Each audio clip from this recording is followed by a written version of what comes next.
exclusive deals. It's finally the most magical time of the year with great deals on your favorite products. We want to say happy launch season by giving all of you exclusive listeners a taste of what advertisement is, because we understand that our country runs on consumer culture. The people that get it, but we will dive into that a little bit later. Go follow Launch on Instagram and remember the promo code MELS. Again, promo code MELS for this one-time deal.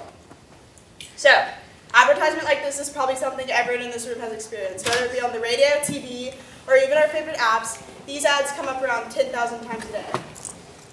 They can be really annoying, but they can also be really compelling, and the next thing you know, you're spending about $100 on pink flared jeans because you're the boss babe queen they were talking about in the ad.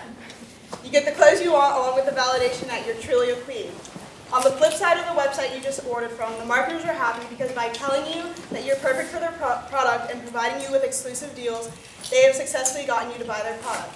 And knowing you, you most likely will want to buy from them again.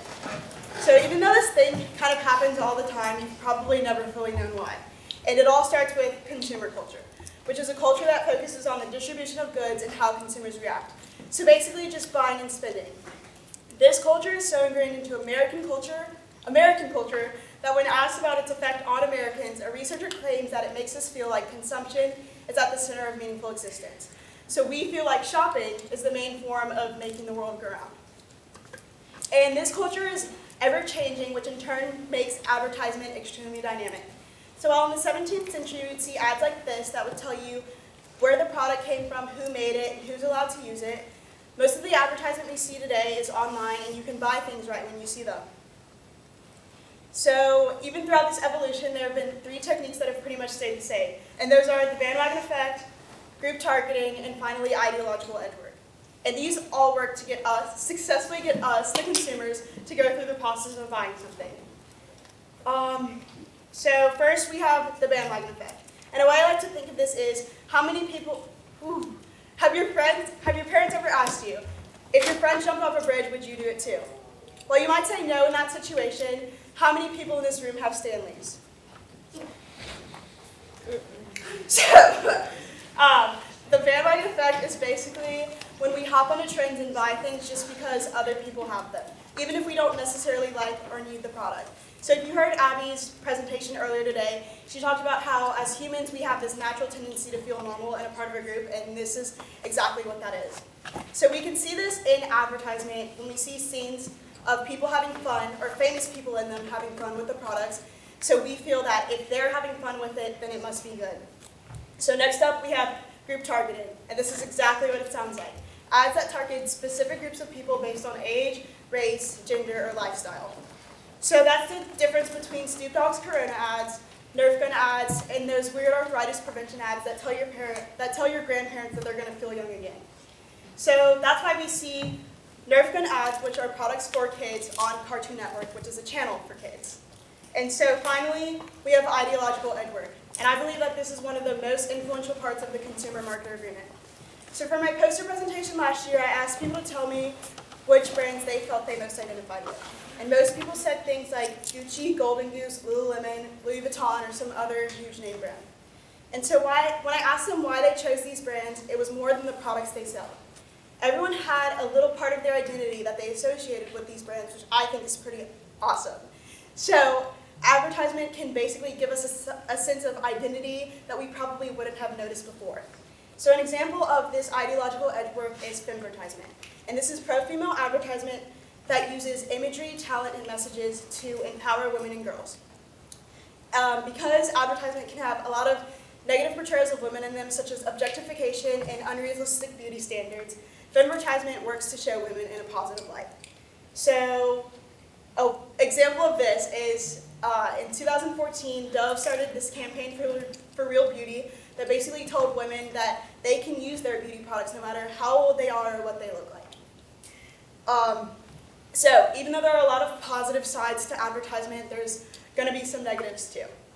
So, I'm sure a lot of you are familiar with the FDA Juul lawsuit thing that happened over the summer, but I'm going to explain some things that you probably didn't know.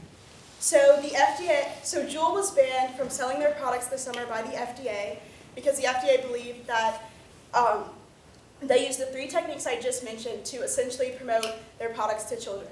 So we see the bandwagon effect because there are people having fun with their Juuls, Ideological eggwork, because everything changes eventually. So because we have new technology, we should stray away from cigarettes and start using Juuls. And then finally, we have group targeting, so these people don't look that much older than your average high school student. And so they believe that this basically kick-started the teen vaping epidemic, which amounts for 2.5 million middle and high school students. So a less harsh way of looking at this is through influencer marketing. So Launchathon's proud to present the Kardashians, Kim and Kylie, each having over 200 million followers and their own businesses. They are tasting to the influencer side of marketing. So in 2016, Kylie Jenner posted this picture with the caption, "When Thanksgiving hits you and you need a detox. The flat tummy tea cleanse I'm doing right now is on sale for Black Friday, go shop it." 2018, Kim Kardashian posted these appetite-suppressing lollipops. So both of these products come from a website called Flat Tummy Co., and they sell all things weight loss, but in the form of teas, pills, milkshakes, and finally lollipops. And the lollipops are said to have this clinically proven safe ingredient that is supposed to suppress your cravings to hold yourself out into the next meal. So while I'm all for the Kardashians, oh my God, while I'm all for the Kardashians making that bag, I feel like this can be very harmful to the younger generation that is online.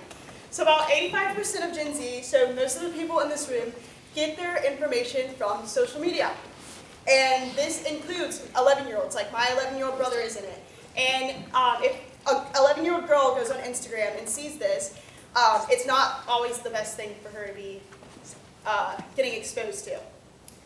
So while influencer marketing can be extremely positive and lead us towards having better lifestyles and good products to use, it can become harmful when we put a halo over these people and allow them to control the things we do with our lives and what we buy. So this world of advertisement is always changing, and it's going to remain to be an extreme thing in our lives. And by recognizing how these ads are changing people, we can recognize how these ads might be changing us. Thank you.